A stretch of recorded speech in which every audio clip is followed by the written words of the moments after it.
أعوذ بالله من الشيطان الرجيم. بسم الله الرحمن الرحيم. ولا تركنوا إلى الذين ظلموا فتمسكم النار وما لكم من دون الله من أولياء ثم لا تنصرون. صدق الله العظيم. خدمت ملت با شهامت و قهرمان و مجاهد خیز افغانستان، السلام علیکم و رحمت الله و برکاته. عزیزان و بزرگواران، صحبتی که در روز جمعه پیرامون نظام شما عزیزان شنیدید، در فضای مجازی بعضی از این صحبت تعبیرهای داشتن و متوجه صحبتهای بنده نشدن و تحلیل بعضی از دوستان درست نبود. میخوام چند نکته را اشاره کنم. اول اینکه تأکید میکنم نظام فعلی افغانستان یک نظام فاسد هست، در هیچ شکی نیست. تو کسی که داخل نظام هم کار میکنی میدانی که این نظام فاسد هست. در رأس این نظام خائنین قرار گرفتن، ظالمین قرار گرفتن. این نظام را نمیشه گفت نظام مردمی، نمیشه گفت که این برخواسته از بطن مردم هست، بلکه 4 نفر انسانهای خودفروخته، انسانهای بیدین، انسانهای خائن و ظالم قدرت را به دست گرفتن، بر اریکه قدرت قرار گرفتن، بر گرده مردم سوار شدن و بالای مردم ظلم و ستم میکنن. بیاییم دستاوردهای نظام را درباره دین، درباره خدمت به وطن، درباره منافع ملی بیاییم صحبت کنیم که تا حال چی دستاورد داره این نظام. تاجر ما امروز در امن نیست، مریض ما امروز در مرزها و بیرون از مرزها میمیره. امروز نه سرک درسته داریم، نه شفاخانه درسته داریم، نه مکتب درسته داریم، نه امنیت درسته داریم. کجای این نظام سالم هست؟ چون در رأس این نظام انسانهای خائن قرار گرفته. من تأکید میکنم، اما میخوام این را بگویم، من این را گفتم که هر انسانی که حامی این نظام باشه، حمایت کنه این نظام، او ظالم هست. این را من نمیگویم، قرآن میگه ولا ترکنوا الی الذین ظلموا فتمسکم النار. کسی که حامی ظالم باشه ظالم هست. کسی که پشتیبان ظالم باشه، یک ظالم را حمایت کنه، یک ظالم را تایید کنه، ظالمین امروز سر قدرت آمدن. پس بناهن از صحبت بنده بعضی این برداشت کردن که من هر کس که در این نظام کار میکنه من او را کافر گفتم. کجا گفته شده این حرف؟ کار کردن یک بحث هست، حمایت یک بحث هست. چرا تفکیک نمی کنید؟ چرا از هم فرق نمیگذارید؟ در زمان فرعون که حاکمیت و قدرت به دست فرعون بود، آسیه یک مؤمنه، یک مسلمه در کنار فرعون زندگی میکرد، در قصر فرعون زندگی میکرد، حامی و پشتیبان فرعون نبود. در خیلی از کشورهای حتی غیر اسلامی ما الان داریم مسلمانانی که در اون نظام کفری هستن، حامی کفر نیستن ولی کار میکنن. کار کردن یک بحث داره، حمایت بحث دیگر است. پس حرف خود را میگویم، کسی که در این نظام کار میکنه مثل معلم بیچاره‌ای که با اندک معاش کار میکنه، اون متعلق به نظام نیست، به این نظام فاسد و خائنی. یکی از عزیزان ما، از اطبای عزیز ما اختطاف شده بود. همین نظام چی خدمت کرد؟ همین نظام چی دستاورد داره؟ آیا جلو ظالمین و اختطافچی ها و اینا رو گرفت؟ آیا دکتر همین نظام آزاد ساخت؟ پس معلمین عزیز و گرامی ما، اطبای عزیز ما، اونهایی که به کارهایی که منفعت جامعه هست کار میکنن، از این بحثی که من اشاره کردم اونها مستثنا هستن. هر کس اگر معلم هم با قلم خود حامی همین نظام بود، ظالمه و به گناه کبیره شریک است. اگر دکتری هم حامی همین نظام بود، به گناه شریک هست. هر کس که میخواه باشه، حتی یک فردی که هیچ به نظام کار نمیکنه، در گوشه نشسته ولی میگه همین نظام خوب نظامیه، به تمام جرم و جنایتی که در این نظام صورت میگیره او شریک هست. الله میفرمایه ولا تعاونوا على الاثم والعدوان. شما به گناه و معصیت همکاری نکنید. چرا ظالم آمده بر سر اقشار مختلف جامعه ظلم میکنه؟ تحت این نظام تاجر در امنه؟ در امن نیست. مال تاجر سخته، کی سبب شده که سخته؟ تاجر اختطاف میشه، کی سبب شده که اختطاف بشه؟ اگر امروز ما میبینیم تجار ما درد میکشن، به خاطر همین نظام فاسد هست. اگر میبینیم اطبای ما درد میکشن، علمای ما درد میکشن، اگر جامعه ما درد میکشه، فقر امروز به اوج خود رسیده، بیکاری به اوج خود رسیده، ظلم و ستم به اوج خود رسیده، فساد اداری و فساد اخلاقی به اوج خود رسیده. از کدام نظام میخواهید شما حمایت کنید؟ از 4 تا انسانهای گرگ صفت خائنی که توسط یهود و نصارا آمدن بر اریکه قدرت قرار گرفتن، تو جوان مسلمان میخوای به خاطر همین 4 تا دزد به خود بکشته بدی؟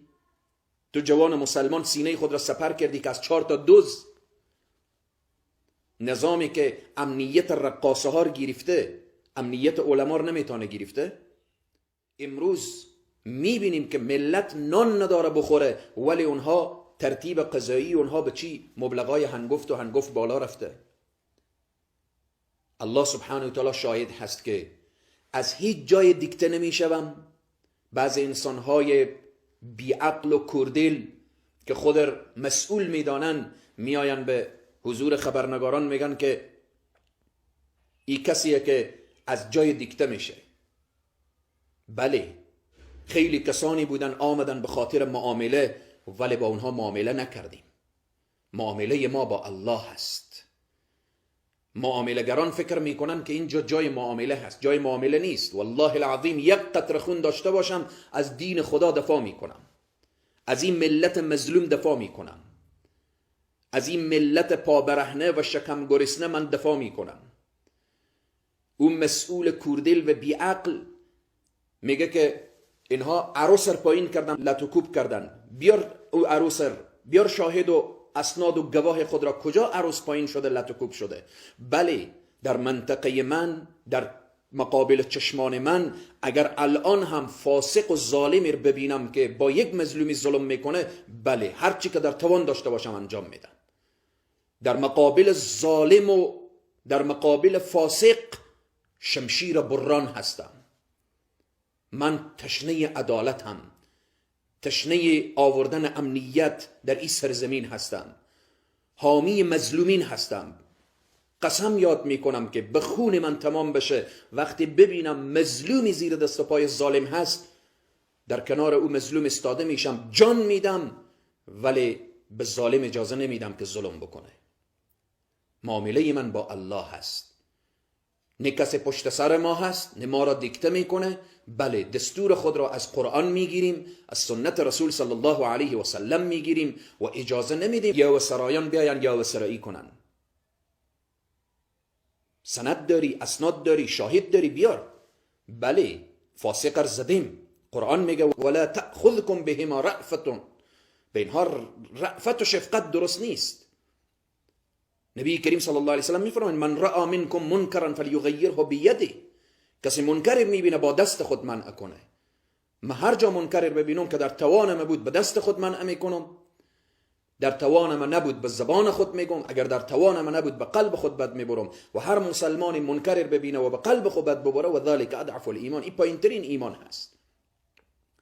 پس بناءً از صحبتی که روز جمعه شد، انمی نکتر عزیزان متوجه باشید که من گفتم هر کس حامی و پشتیبان این نظام فاسد باشه با تمام جرم و جنایتی که در این نظام صورت میگیره شریک هست. ولا ترکنوا الی الذین ظلموا فتمسکم النار.